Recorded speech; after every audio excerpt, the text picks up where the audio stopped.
ಚಿತ್ರ, ಇದನ್ನ ತಗೊಂಡು ಹೋಗಿ ರಂಗೋಲಿ ಹತ್ರ ಚೆಲ್ಬಿಟ್ಬಾ.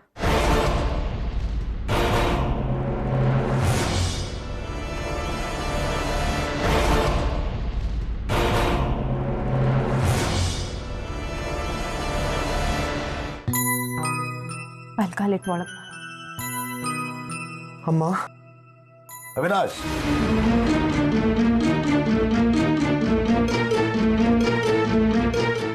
ಇನ್ಮೇಲೆ ಕನಕನ ಎಲ್ಲ ಅಂತ ಆಗ್ಲೇ ಹೇಳಿಲ್ವ ನಿಮಗೆ?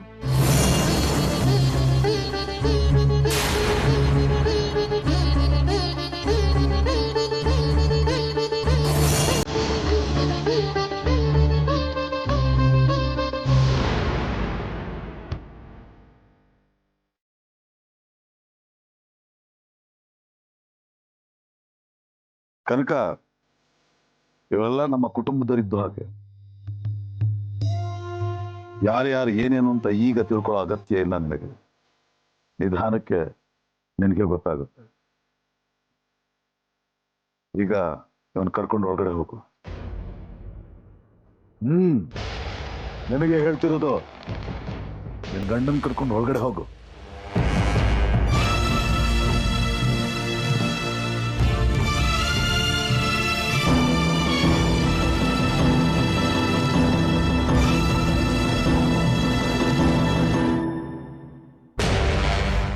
ಈ ಅವಿನಾಶನ್ಗೆ ಏನಾಗಿದೆ? ಅವರಪ್ಪನ ತಲೆ ಕಂಡ್ರೆ ಉರಿದು ಬೀಳ್ತಿದ್ದ.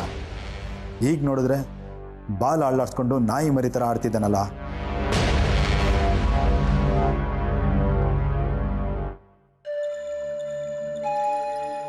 ಶಂಭು, ಯಜಮಾನ್ರೆ, ಎಲ್ಲ ವ್ಯವಸ್ಥೆ ಆಗಿದೆಯಾ? ಆಯ್ತು ಯಜಮಾನ್ರೆ. ಈಗ ತಾನೇ ಹೂ ಬಂತು. ಕೆಲಸದವ್ರಿಗೆ ರೂಮ್ ಅಲಂಕಾರ ಮಾಡಕ್ಕೆ ಹೇಳ್ತೀನಿ. ಕೆಲಸದವ್ರು ಯಾಕೋ? ಈ ಮನೆಯ ದಂಡಪಿಂಡಗಳೆಲ್ಲ ಏನಾಗಿವೆ? ಚಿತ್ರಂಗೇಳು ಅಲಂಕಾರ ಮಾಡೋದಕ್ಕೆ. ಇದಕ್ಕಿಂತ ದೊಡ್ಡ ಕೆಲಸ ಏನಿದೆ ಅವಳಿಗೆ? ಸರಿ ಯಜಮಾನ್ರೆ, ಹಾಗೆ ಆಗ್ಲಿ.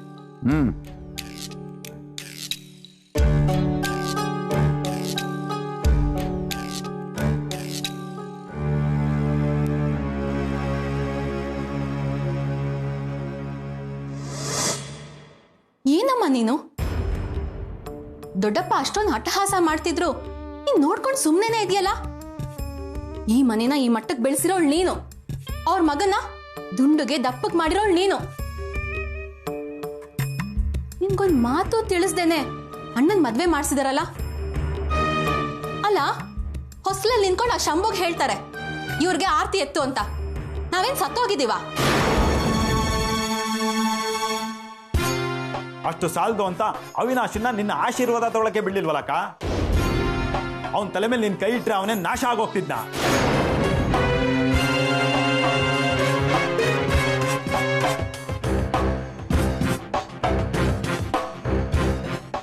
ಬಂದ ನೋಡಿ ಚಿತ್ರಗುಪ್ತ, ಯಮ ಏನೋ ಹೇಳ್ ಕಳಿಸಿದ್ದೇನೆ ಅನ್ಸುತ್ತೆ. ಚಿತ್ರಮ್ಮ, ಗಂಡು ಹೆಣ್ಣಿನ ಕೋಣೆನ ಅಲಂಕಾರ ಮಾಡ್ಬೇಕಂತೆ.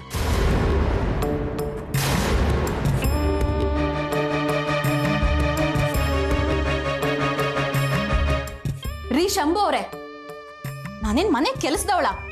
ಎಷ್ಟು ಧೈರ್ಯ ನಿಮ್ಗೆ ಇನ್ನೊಬ್ರು ರೂಮ್ನ ನಾನ್ ಅಲಂಕಾರ ಮಾಡು ಅಂತ ಹೇಳೋದಕ್ಕೆ? ನಾನಮ್ಮ ಹೇಳಿದ್ದು, ಯಜಮಾನ್ರು ಹೇಳು ಅಂದ್ರು ಹೇಳಿದ್ದೀನಿ. ನಿಮ್ಮಿಷ್ಟ, ಏನಾದ್ರೂ ಮಾಡ್ಕೊಳ್ಳಿ.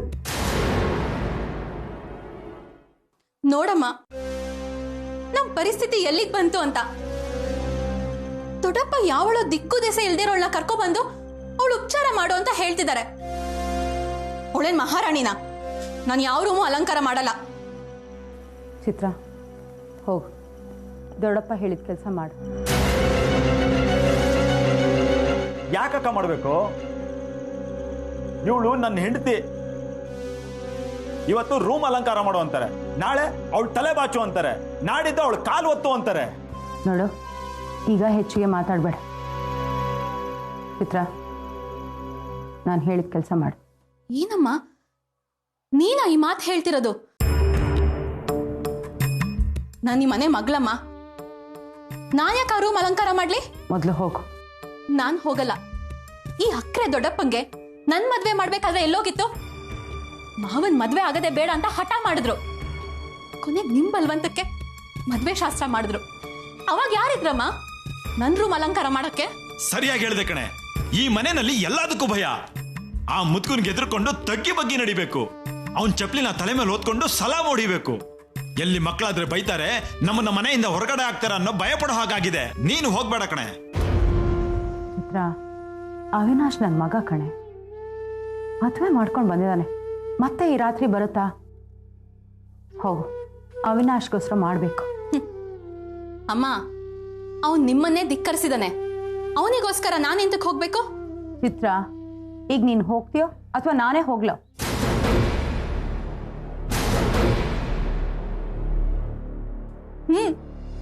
ನೀನ್ ಯಾಕೆ ಹೋಗ್ತೀಯ? ನಾನು ಒಬ್ಳಿಲ್ ಬಿಟ್ಟಿ ಬಿದ್ದಿದ್ದೀನಲ್ಲ, ನಾನೇ ಹೋಗ್ತೀನಿ ಬಿಡಿ.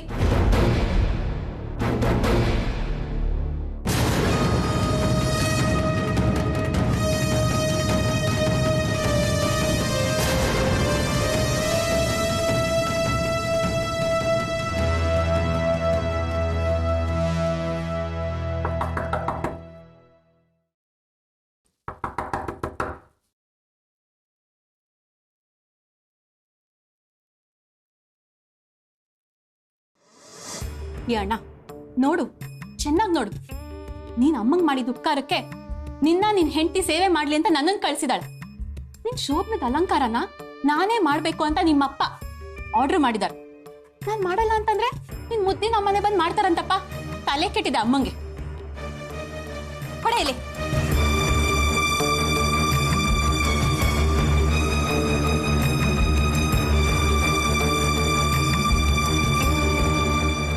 ದೊಡ್ಡ ಕಣ್ಣಲ್ಲಿ ನೀರ್ ಹಾಕ್ತೀಯಾ? ಬೆಳಗ್ಗೆ ಬಂದವನು ಇಷ್ಟೊತ್ತಾದ್ರೂ ರೂಮ್ ಬಿಟ್ಟು ಆಚೆ ಬರ್ದೆ ಹೆಂಡತಿ ಸೆಗಲ್ಲ ಹೊಕ್ಕೊಂಡು ಕೂತಿದ್ಯಲ್ಲ, ನಾಚಿಕೆ ಆಗಲ್ಲ ನಿನ್ಗೆ?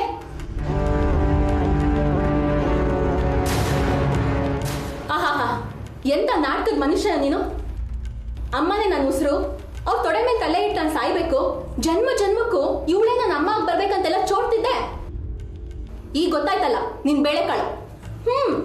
ಮುದ್ಕೊಡೋಳು ಬಂದಾಗ ತುದ್ಕೊಡೋಳು ಯಾಕೆ ಬೇಕಾಗ್ತಾಳೆ ಹೇಳು?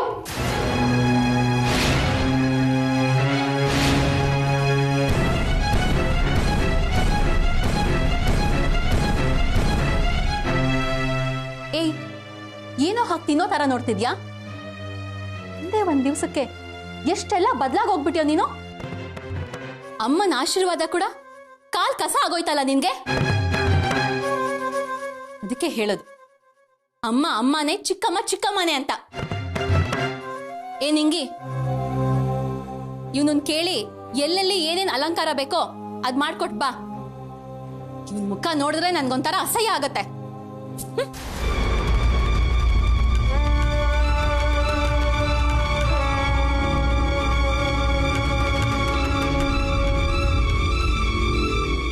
ಚಿತ್ರ,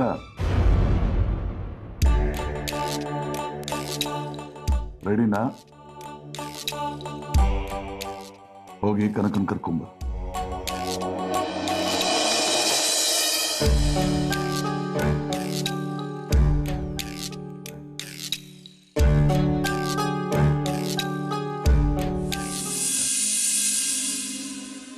ನಮ್ಮ ರಾಜಣ್ಣ ಆಸೆ ಪಟ್ಟಂಗೆ ನಮ್ಮ ಕನಕನ ಗಿರಿಗೆ ಕೊಟ್ಟು ಲಗ್ನ ಮಾಡ್ತೀನಿ ಅಂತ ಈ ಸಂದರ್ಭದಲ್ಲಿ ಕನಕನ ಮುಂದೆನೇ ನಾನು ಮಾತು ಕೊಡ್ತೀನಿ.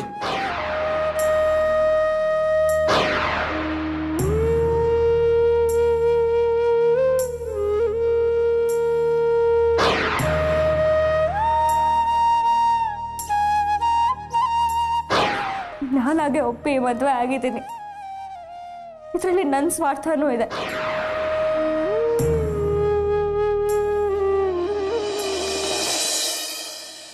ಯಾಕೆ ಏನಾಯ್ತು? ಯಾಕೆ ಯಾರೋ ಸತ್ತೋದವ್ರ ತರ ಹಿಂಗ್ ಕೂತಿದ್ದೀರಾ? ಏನಾಯ್ತಂತದ್ದು? ಏನ್ ಆಕಾಶ ತಲೆ ಮೇಲೆ ಕಳ್ಸಿ ಬಿದ್ದಿದ್ಯಾ? ಎದ್ ಊಟ ಗಿಟ ಮಾಡಬಾರ್ದಾ?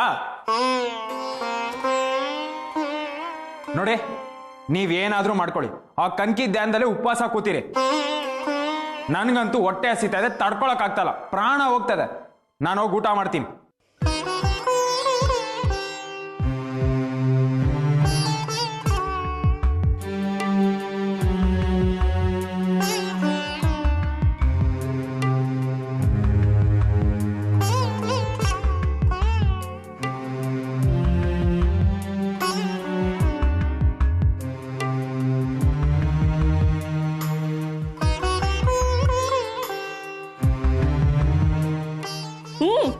ತಿನ್ನು ತಿನ್ನು ಚೆನ್ನಾಗಿ ತಿನ್ಲಾ. ಹುಟ್ಟಾಗ್ನಿಂದ ಅನ್ನದ ಮುಖನೇ ಕಂಡಿಲ್ಲ ನೋಡು. ಇನ್ನೇನಮ್ಮ ಮಾಡ್ಬೇಕು? ಏನ್ ಹಂಗೆ ಹಸ್ಕೊಂಡ್ ಸಾಯ್ಬೇಕು ಅಂತೀಯ? ತಟ್ಟೆ ಇಟ್ಕೊಂಡು ಹಿಂಗ ಅನ್ನ ತಿನ್ನೋದಕ್ಕೆ ನಿಂಗೆ ಹೆಂಗ್ಲ ಮನ್ಸು ಬರ್ತೈತೆ? ಕನಕ ಈ ಮನೆಗೆ ಸೊಸೆಯಾಗಿ ಬರ್ತಾಳೆ ಅಂತ ನಾನು ಏಟೊಂದು ಕನಸು ಕಟ್ಟಿದ್ದೆ. ನಮ್ ಕನ್ಸೆಲ್ಲ ಮಣ್ಪಾಲಾಗೋಯ್ತು. ನಮ್ ಗಂಟ್ಲಲ್ಲಿ ಒಂದನಿ ನೀರ್ ಇಳಿತಿಲ್ಲ. ನಿನ್ಗೇನು ಅನಿಸ್ತೀನಿ? ಏನ್ ಅನ್ನಿಸ್ಬೇಕಮ್ಮ? ಏನ್ ಅನ್ನಿಸ್ಬೇಕು? ನನ್ನ ಬಗ್ಗೆ ಯೋಚನೆ ಮಾಡ್ಬಿಡಿ, ನನ್ನ ಸ್ವಾರ್ಥಕ್ಕೆ ನಾನು ಮದುವೆ ಆಗಿದ್ದೀನಿ, ನನ್ನನ್ನು ಡಿಸ್ಟರ್ಬ್ ಮಾಡ್ಬೇಡಿ ಅಂತ ಹೇಳಿದ್ಲು ಅಂತ ನೀವೇ ಹೇಳಿದ್ರಲ್ಲ. ಅವಳೇನು ನಿಮ್ಮ ಥರನೇ ಗೋಡೆ ನೋಡ್ಕೊಂಡು ಉಪವಾಸ ಕೂತಿರ್ತಾಳೆ ಅನ್ಕೊಂಡಿದ್ದೀರಾ? ಚೆನ್ನಾಗಿ ಗಡಕ್ತಾ ತಿನ್ಬಿಟ್ಟು ಗಂಡನ ಜೊತೆ ಮಜವಾಗಿರ್ತಾಳೆ. ನಾವ್ಯಾಕೆ ಇಲ್ಲಿ ಉಪವಾಸ ಸಾಯ್ಬೇಕು? ರೀ, ಇದೇನ್ರಿ ಇದು? ಇವ್ನು ಹಿಂಗ್ ಮಾತಾಡ್ತವನೆ. ನಾನೇನಮ್ಮ ತಪ್ಪು ಮಾತಾಡ್ದೆ? ಎಷ್ಟು ದಿನ ಅಂತ ನಾನು ಅವಳು ನೆನಪಲ್ಲಿ ಕೊರಗ್ತಾ ಕೂತ್ಕೊಳಕ್ಕಾಗುತ್ತೆ? ಹಂಗಾರೆ ನೀ ಈಟ್ ದಿವಸ ಆಡಿದ್ದೆಲ್ಲ ನಾಟಕ ಅನ್ನು. ನಿನ್ ಕಂಕನ್ ಮೇಲೆ ಒಂದೇಟು ಪ್ರೀತಿ ಇಲ್ವೇನ್ಲಾ? ಹೌದು, ನನಗೆ ಪ್ರೀತಿ ಗೀತಿ ಎಂಥದ್ದು ಇಲ್ಲ. ನಾನು ಅವತ್ತೇ ಹೇಳಿಲ್ವಾ ನಿಮ್ಗೆ ನನಗೆ ಕನ್ಕಿ ಬೇಡ ಅಂತ? ನೀವು ಒತ್ತಾಯ ಮಾಡಿದಕ್ಕೇನೆ ನಾನು ಮದುವೆ ಮಾಡ್ಕೊಳ್ಳೋದು ಒಪ್ಕೊಂಡಿದ್ದು. ಇವತ್ತವಳು ಬೇರೆ ಯಾರನ್ನೋ ಮದುವೆ ಮಾಡ್ಕೊಂಡು ಹೋಗಿದ್ದಾಳೆ, ಅದಕ್ಕಂತ ನನಗೆ ಪ್ರಪಂಚದಲ್ಲಿ ಬೇರೆ ಎಣ್ಣೆ ಸಿಗಲ್ಲ ಅಂತ ಅಳ್ತಾ ಕೂತಿರ್ಲ. ಹೋಗಮ್ಮ. ಅವಳಿಲ್ಲ ಅಂದ್ರೆ ಅವಳ ಅಪ್ಪನ ಅಂತವಳು ಇನ್ನೊಬ್ಳು ಮೇನಕ್ಕೆ ಸಿಗ್ತಾಳೆ.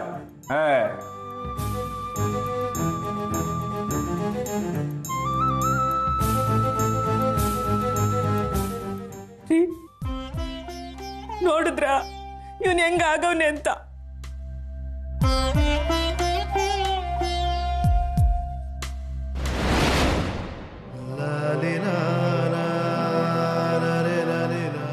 ಕಣ್ಕಿ, ನನ್ನ ಪ್ರೀತಿ ವಿಶ್ವಾಸ ಹೀಗೆ ನನ್ನೊಳಗೆ ಹಿಂಗೋಗ್ಬೇಕು ಕಣೆ. ಅದು ಯಾವತ್ತು ನಿನ್ನ ಬದುಕನ್ನ ಸುಡೋ ಕೆನ್ನಲೇ ಆಗಕ್ಕೆ ನಾನು ಬಿಡಲ್ಲ ಕಣೆ, ಬಿಡಲ್ಲ.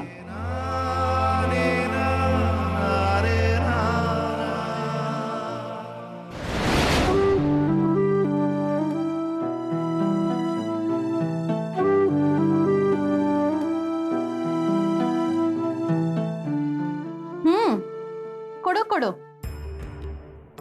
ನಮ್ಮ ಹೊಟ್ಟೆ ಉರಿಸಿ ಇವ್ರ ಹೊಟ್ಟೆ ತಣ್ಣಗ್ ಮಾಡ್ಕೊಳ್ಳಿ. ತಗೊಳ್ಳಿ.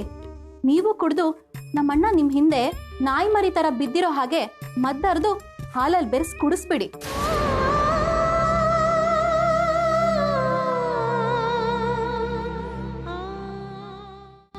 ನಾನು ನೋಡಿದ್ದೆ, ಹೆಂಡತಿರು ಮನೆಗೆ ಬಂದ್ 6 ತಿಂಗಳಲ್ಲೋ ವರ್ಷದಲ್ಲೋ ಗಂಡನ್ ತಲೆ ಸಾವ್ರಿ ಬುಟ್ಟಿಗೆ ಹಾಕೋತಾರೆ ಅಂತ. ಆದ್ರೆ ಇವರು ನಮ್ಮ ಮನೆ ಹೊಸಲು ಮೆಟ್ಟಕ್ ಮುಂಚೆನೆ ನಮ್ಮ ಅಣ್ಣನ್ ಚೆನ್ನಾಗಿ ಬ್ರೈನ್ ವಾಶ್ ಮಾಡೇ ಕರ್ಕೊಂಡ್ ಬಂದಿದ್ದಾರೆ. ಎಲ್ಲ ನಮ್ ಕರ್ಮ. ನೀವ್ ಶೋಭನ ಮಾಡ್ಕೊಂಡು ಸ್ವರ್ಗ ಸುಖದಲ್ಲಿ ತೇಲಾಡಿ, ನಾವು ಕಣ್ಣೀರಲ್ಲೇ ಕೈ ತೊಳ್ಕೊಂಡು ನಿಮ್ ಚರಣದಾಸರಾಗಿ ಬಿದ್ದಿರ್ತೀವಿ. ಹಾಗೆ ತಡ ಮಾಡ್ದಂಗೆ 9ನೇ ತಿಂಗಳು ಒಂದ್ ಮಗುನ ಹೆತ್ ಕೊಟ್ಬಿಡಿ. ನನಗೂ ಹೇಗಿದ್ರು ಮಕ್ಳಿಲ್ಲ ಮರಿ ಇಲ್ಲ, ಎಲ್ಲ ತೊಳ್ಕೊಂಡು ಈ ಮನೆ ಕೆಲ್ಸದೊಳ ತರ ಬಿದ್ದಿರ್ತೀನಿ. ನಿಮ್ಗೆ ಎಂತ ದೊಡ್ಡ ಮನ್ಸಮ್ಮ. ನಿಮಗೆ ಮಕ್ಳಿಲ್ಲ ಅಂದ್ರೂ ನಿಮ್ಮ ಅಣ್ಣನ ಮಗು ಸೇವೆ ಮಾಡ್ತೀನಿ ಅಂತಿದ್ದೀರಲ್ಲ. ಏಯ್, ನಿನ್ಗೆ ಅವಳೆ ಕಾಮೆಂಟ್ರಿ ಹೇಳು ಅಂತ ಹೇಳಿದ್ದು? ನೀನ್ ಹೀಗೆ ತಿದ್ದಿ ಒತ್ತಿದ್ರೆ ಕೈಗೊಬ್ರು ಕಾಳ್ಗೊಬ್ರು ಗುಲಾಮ್ ಇದ್ದಾರೆ ಅಂತ ತಿಳ್ಕೊಂಡು ಅವಳಿ ಜವಳಿ ಮಕ್ಕಳನ್ನ ಹೆತ್ ಕೊಟ್ಬಿಡ್ತಾರ ಅಷ್ಟೇ. ಇವ್ರನ್ನ ಕರ್ಕೊಂಡೋಗ್ಬಿಡು. ಇವ್ರ ಶೋಭನ ಮಾಡ್ಕೊಳ್ದೆ ಹೋದ್ರೆ ಪ್ರಳಯ ಆಗ್ಬಿಡತ್ತೆ. ಬನ್ನಿ ಅಮ್ಮ.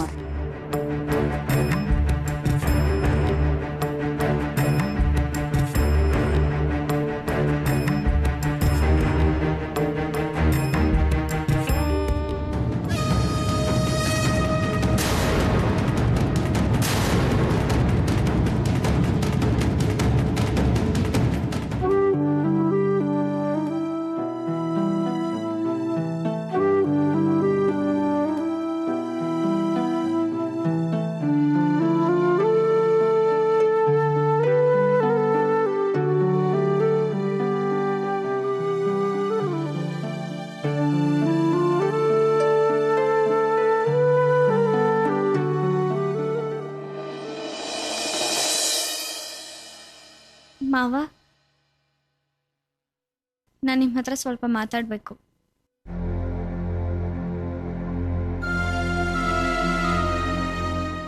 ಏನಮ್ಮ ನೀನು ಇದು ಮಾತಾಡೋ ಹೊತ್ತ ಹೋಗೋ ಅವಿನಾಶ್ ಕಾಯ್ತಾ ಇರ್ತಾನೆ. ಹಾಗಲ್ಲ ಮಾವ, ನನಗಿಲ್ಲಿ ಏನ್ ನಡೀತಿದೆ ಅಂತಾನೆ ಗೊತ್ತಾಗ್ತಿಲ್ಲ. ನಾನು ಇಲ್ಲಿಗೆ ಬಂದಿರೋದು ಯಾರಿಗೂ ಇಷ್ಟ ಇರೋ ಹಾಗಿಲ್ಲ. ನನ್ನಿಂದ ಈ ಮನೇಲಿರೋ ಸಂಬಂಧಗಳೆಲ್ಲ ಹಾಳಾಗ್ತಿವೆ. ನಾನು ಈ ಮನೆ ಶಾಂತಿ ನೆಮ್ಮದಿನೆಲ್ಲ ಹಾಳು ಮಾಡ್ಬಿಟ್ನೇನೋ ಅನಿಸ್ತಿದೆ. ನನ್ನಿಂದ ಇವ್ರಿಗೆಲ್ಲ ತೊಂದರೆ ಆಗ್ತಿದೆ ಅನಿಸ್ತಿದೆ. ಹಾಗಂತ ಯಾರಾದ್ರೂ ಬಾಯ್ ಬಿಟ್ಟು ಹೇಳಿದ್ರ? ಅದು ಅವ್ರ ವರ್ತನೆ ನೋಡಿದ್ರೇನೆ ಗೊತ್ತಾಗತ್ತಲ್ಲ ಮಾವ. ಅದನ್ನ ಬಾಯ್ ಬಿಟ್ಟೆ ಯಾಕೆ ಹೇಳ್ಬೇಕು? ನೋಡು, ನೀನು ನನಗೆ ಸೊಸೆ ಮತ್ತು ನನ್ನ ಮಗನಿಗೆ ಹೆಂಡತಿಯಾಗಿರಕ್ಕೆ ಬಂದಿರೋಳು. ಇದೆ ನಮ್ಮಿಬ್ಬರ ನಡುವೆ ಆಗಿರೋ ಒಪ್ಪಂದ. ಇದನ್ನ ಬಿಟ್ಟು ಬೇರೆ ಯಾವುದರ ಬಗ್ಗೆನೂ ತಲೆ ಕೆಡಿಸ್ಕೊಳ್ಳೋ ಅಗತ್ಯ ನಿನಗಿಲ್ಲ.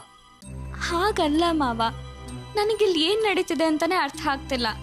ಯಾವುದು ಅರ್ಥ ಆಗೋದು ಬೇಕಾಗಿಲ್ಲ. ನಿನ್ನ ಕೆಲಸ ಎಷ್ಟೋ ಅಷ್ಟು ಮಾಡ್ಕೊಂಡು ಹೋಗು. ನಿನ್ನ ಯಾವ ಪ್ರಶ್ನೆಗಳಿಗೂ ಉತ್ತರ ಸಿಗೋದಿಲ್ಲ, ಸಿಗಬೇಕಾದ ಅಗತ್ಯನೂ ಇಲ್ಲ. ಮಾವ, ನಾನು ಹೇಳೋದು ಸ್ವಲ್ಪ. ಕನಕ, ದೊಡ್ಡ ಹೆಂಗಸಿನ ಥರ ಮಾತಾಡ್ತಿದ್ಯಾ. ಹೆಚ್ಚು ಮಾತಾಡೋದು ನನಗಿಷ್ಟ ಇಲ್ಲ, ಅದರ ಅಗತ್ಯವೂ ಇಲ್ಲ. ನೋಡು, ಈಗ ಮಾತಾಡೋ ಸಮಯನೂ ಅಲ್ಲ. ಕೊಟ್ಟ ಮಾತನ್ನು ಉಳಿಸ್ಕೋಬೇಕು ಅನ್ನೋದು ಹೆಜ್ಜೆ ಹೆಜ್ಜೆಗೂ ಜ್ಞಾಪಕ ಇರಲಿ. ನಿನಗೆ ಬೇರೆ ಯಾವ ಉಸಾಬರಿನೂ ಬೇಡ, ಗೊತ್ತಾಯ್ತಾ?